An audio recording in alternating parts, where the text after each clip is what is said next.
प्रणाम। खुश रहो भूपन भाई, बोलो ठीक ठाक बाड़ा ना?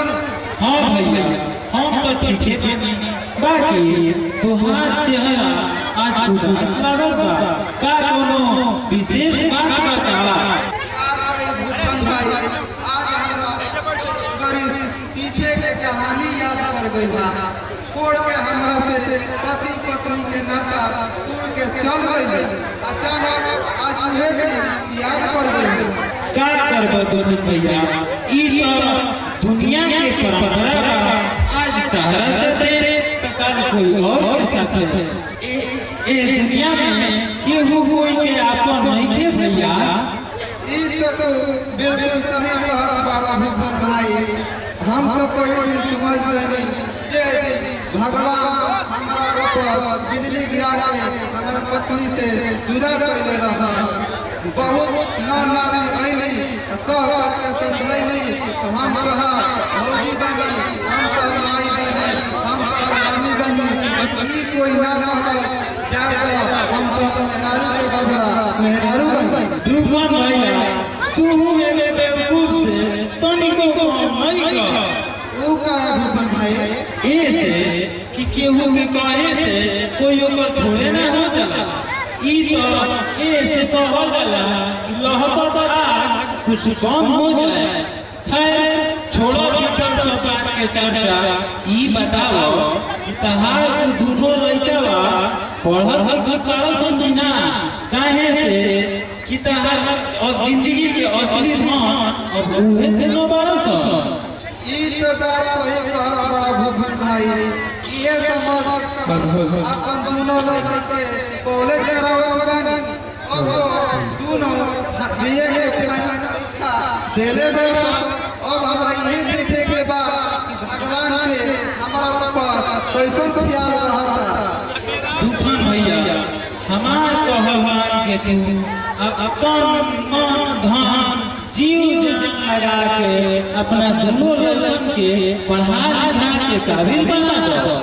जरूरी एकरा खातिर तहरा रुपया पैसा के भी जरूरत पड़ी तो ई तहार लंगोटिया यार कबो ना पीछे हटी हो। काहे कि सावित्री भौजी के करई हमरो बहुत बढ़िया से याद बा।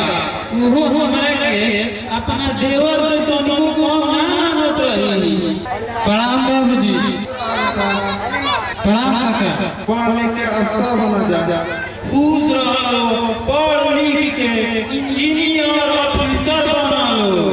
बाबूजी, हमनी के दोनों भाई बीए पास कर गईनी जाए। का तू जना बीए पास कर गए जा? हाँ बाबूजी, हई देखो लगन के हमारा से बढ़िया नंबर आइल बा। लेकिन ई कैसे हो गई राम बेटा? जाने तारा काका, हम खूब छुप चोरी रुपैले रही।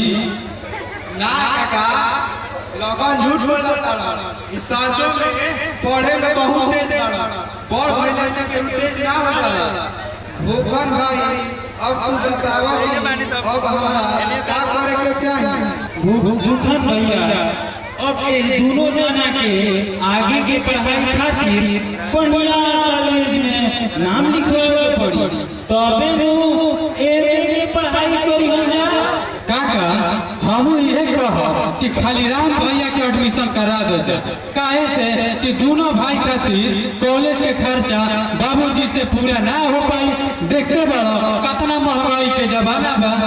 ना काका, लगन पढ़ावल बहुत जरूरी बा। काहे से कि लगन में तेज बड़ा आई जल्दी नौकरी लग जाए। इनका नौकरी लग जाए तो हमनी के काम चानी हो जाए। कौन गलती बोल दिया? अच्छा, अब तो हम लोग अपन प्रवचन बंद कर। हमारा खुद समझ में आवत बा कि का उचित बा आ का अनुचित। राम, अब दोनों भाई जाके हाथ मुंह धो के कुछ खा पी के आराम कर जा। तो हम जाना के कुछ विशेष सोचे के बात नहीं थे। अब उहे करे बा जौन भूपन चाचा कही। हाँ बेटा, अब तहरा लोग के तनिको सोचे के नहीं के। अब तहरा लोग के भूपन चाचा के रहते पैसा कौड़ी के भी जरूरत पड़ी तो ई भूपन कभी पीछे ना हटे। बस तारा लोग से ये उम्मीद बा कि पढ़ लिख के कुछ काबिल बनो जा। गोफर भाई अब तू कल जाके तीनों जने के संगे आरा के कोनो बढ़िया कॉलेज में नाम लिखवा दो। ठीक बा दुकान भैया, ई भूख तारा आदेश के भूखा बाड़ा। काल हम जाके दोनों जना के नाम लिखवा दे। अच्छा अब हम चलत हैं। वाह संगतिया होते पैसा भला इस कॉलेज में लागत के भगवान कृष्ण सुदामा के जोड़ी बना के भेजे बा। भला या प्रेम अपना सहोदर भाई में भी ना हो। ओ बाबूजी तू ठीक कहता दुखन काका हमनी खातिर एकदम भगवान के रूप बाड़न। इनके देन हो कि हमनी के दोनों भाई अतना पढ़ लिख लेने जा। हाँ बाबूजी राम भैया ठीक कहता है। भूखन चाचा के ये नहीं कि हमनी के कबो ना भुलाए जा और उनका आवाज हमनी के कबो ना उठाए। हाँ बेटा हम दोनों जना से यही हम कि अगर हमारा मर गए के बाद भी भूखन भाई के अपन बाप समझ जा। अच्छा अब चला जा आराम कर जा, काहे कि कल सुबह कॉलेज जाए के बा।